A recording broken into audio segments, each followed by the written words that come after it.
CM Jagan ను మళ్లీ CM చేయాలని తపన ఓటర్లలో కనిపించిందని మంత్రి అంబటి రాంబాబు అన్నారు. మంగళవారం ఆయన మీడియాతో మాట్లాడుతూ మహిళలు, వృద్ధులు, దివ్యాంగులు పెద్ద సంఖ్యలో ఓటు వేశారు అని అన్నారు. పోలింగ్ శాతం పెరగడం అంటే అది పాజిటివ్ ఓటింగ్. మహిళా సాధికారత కోసం సీఎం జగన్ కృషి చేశారు అని అన్నారు. 5 గంటలకే మహిళలు, వృద్ధులు వచ్చి లైన్లో నిలబడ్డారు. పెద్ద ఎత్తున లైన్లో నిలబడి తన ఓటు హక్కును వినియోగించుకో. దీనికి కారణం ఏమిటి, దీనికి సంకేతం ఏమిటి అనే విషయాన్ని మనం ఒకసారి ఆలోచించాలి. నేను లైన్లో ఉన్న వారందరినీ చూసే ఎక్కువ మంది వృద్ధులు, వికలాంగులు, మహిళలు ఎక్కువగా ఉన్నారు. నేను భావిస్తున్నా 5 సంవత్సరాలు జగన్మోహన్ రెడ్డి గారి పరిపాలన చూసిన తర్వాత, సంక్షేమ కార్యక్రమాలు అందుకున్న తర్వాత నా బిడ్డ జగన్మోహన్ రెడ్డిని మరొక్కసారి ముఖ్యమంత్రిగా చేయాలనే తాపత్రయంతో తమ ఓటు హక్కును వినియోగించడం కోసం గంటల తరబడి వృద్ధులు, గంటల తరబడి మహిళలు, గంటల తరబడి వికలాంగులు క్యూలో నుంచున్నారనేటువంటి భావన కలిగింది నాకు పెద్ద ఎత్తున. లాస్ట్ ఎన్నికల్లో జరిగినటువంటి పర్సంటేజ్ సుమారుగా 79-80% ఉంది. ఈసారి కూడా ఆ మాత్రానికి తగ్గకోకుండా కాస్తో కోస్తో ఎక్కువ అయ్యే పరిస్థితులే కనిపిస్తున్నాయి. అంటే వివరాలు ఇంకా రాలేదు కాబట్టి, ఎందుకంటే రాత్రి 10-11 కూడా కొన్ని చోట్ల పోలింగ్ జరిగింది కాబట్టి ఇంకా కరెక్ట్ ఫిగర్స్ ఇంకా రాలేదు కాబట్టి నేను ఊహాతీతంగా చెప్తున్నా. పోయినసారి కన్నా ఏదన్నా 1% పెరగొచ్చు, 1% తగ్గొచ్చు తప్ప పోయినసారి లాగానే అంత పెద్ద ఎత్తున ఓటర్లు తమ హక్కుని వినియోగించుకున్నారు.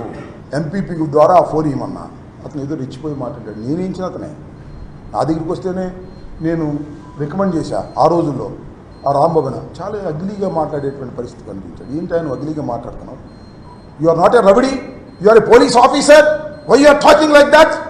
నేనే వస్తున్నాను అక్కడికి, నేను వెళ్ళాను. ఎందుకంటే నేను వెళ్ళకూడదనుకున్నాను, ఇక్కడే ఎస్పీ గారు చెప్పాడు కాబట్టి ఉండాలనుకున్నాను. అవతల కన్నా లక్ష్మణ తిరుగుతున్నాడు, కన్నా లక్ష్మణ కొడుకు నాగరాజు తిరుగుతున్నాడు.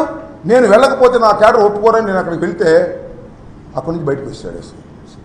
పెద్ద పోలీసు ఇది ఉంటారు కదా, ఈ మధ్య స్పెషల్గా వచ్చారు ఆర్మీ, వాళ్ళని తీసుకుని అక్కడికి వెళ్ళాడు. వెళ్ళి అక్కడ వాళ్ళందరినీ కొట్టించాలనే ప్రయత్నం చేశాడు. ఈ రాంబాబు అనే వ్యక్తి సిఐఎఫ్ రూరల్ నా టైంలోనే ఇక్కడికి వచ్చాడు. ఒక ఆఫీసర్తో అంటే ఇతను వాళ్ళతో కొల్లుడు అయిపోయాడంటే మీ టైంలోనే కదండి వచ్చింది అన్నాడు. నిజమే, నా టైంలోనే వచ్చాడు. నేను ఎవరికి, మీ అందరికీ తెలుసు, నా నియోజక ప్రజలందరికీ తెలుసు. పోలీస్ ఆఫీసర్లు ఎవరన్నా రికమెండ్ చేస్తే నేను డబ్బులు తీసుకునే మనిషిని కాదు. ఈ రాంబాబు అనే వ్యక్తి నా టైంలో వచ్చి వాడు అమ్ముడిపోయాడు. నా ఆరోపణ. నాగరాజు దగ్గరికి వెళ్ళి డబ్బులు తెచ్చుకున్నాడు. నన్ను కూడా ఎక్స్పెక్ట్ చేశారు. క్యాండిడేట్ నన్ను చాలామంది అడిగారు, ఏమన్నా పోలీసులకి ఏదో డబ్బులు ఇవ్వాలంటని. No, I'm a minister. నా రికమెండేషన్తో వచ్చినటువంటి పోలీసు ఆఫీసర్లను కొనేటటువంటి దుస్థితి నాకు పట్టదు, నేను చేయను అలా అని చెప్పా. ఆ పోలీసు ఆఫీసర్ 5 లక్షలు 6 లక్షలు తీసుకుని కొల్లుడైపోయి వారికి సపోర్ట్ చేసే పరిస్థితి వచ్చిందంటే ఏం చేయాలి ప్రజాస్వామ్యంలో? ఒక మంత్రిగా, ఒక సిన్సియర్గా పనిచేసిన మంత్రిగా, పోలీస్ ఆఫీసర్ల పోస్టింగ్లో డబ్బులు తీసుకొని మంత్రిగా ఏం చేయాలి అని అడుగుతా ఉన్నా. మీకు చాలా చిత్రం. దమ్మాలపడి అనే గ్రామంలో ఒక బూత్లో ఈ రాంబాబు అనే వ్యక్తి అక్కడ ఒక పోలీసుని పెట్టాడు. వచ్చితే ఓటర్ వేయడానికి వస్తే స్లిప్ తీసుకుని ఎంపీకి వేయండి మీ ఇష్టం వచ్చే వాళ్ళకి, ఎమ్మెల్యేకి మాత్రం కన్నాకు మేమే నొక్కుతాం అని నొక్కాడు. సుమారుగా 1000 ఓట్లు నొక్కారు అక్కడ. I'm going to report to the election officer. Repoll కోసం అడుగుతున్నా, ఏం చేస్తారో చూద్దాం. నారినిపాడు మా అల్లుడు Upesh is a chief election agent. వెళితే అద్దాలు పగలగొట్టారు. ఫోన్ చేస్తే ఎత్తరు పోలీసులు, వెళ్ళమంటే వెళ్ళరు. Colluded with Narinipadu Telugu Desam group వాళ్ళతో కొల్యూడ్ అయిపోయి డబ్బులు తీసుకుని ఆ సిఐ అందరినీ అంటలే నేను. ఆ CI Rambabu colluded with Telugu Desam. అదేమంటే మీరేం జరగా అంటున్నారు, అది వేరే అంశం. Colluded with Telugu Desam, taking money purchased by Telugu Desam, is doing like that. ఏంటి ఇంకా ప్రజాస్వామ్యంలో రక్షణ లేకపోతే? అయ్యా ఓటేస్తుంటే కొడుతున్నారు, నాకు రక్షణ కావాలి అని అడుగుతుంటే పోలీసులకు ఫోన్ చేస్తే పంపనటువంటి దుస్థితిలో ఉన్నామే. 1 కాదు 2 కాదు, కుంకలగుంట, చీమల మర్రి, నారినిపాడు, తమ్మాలపాడు, తొండపి,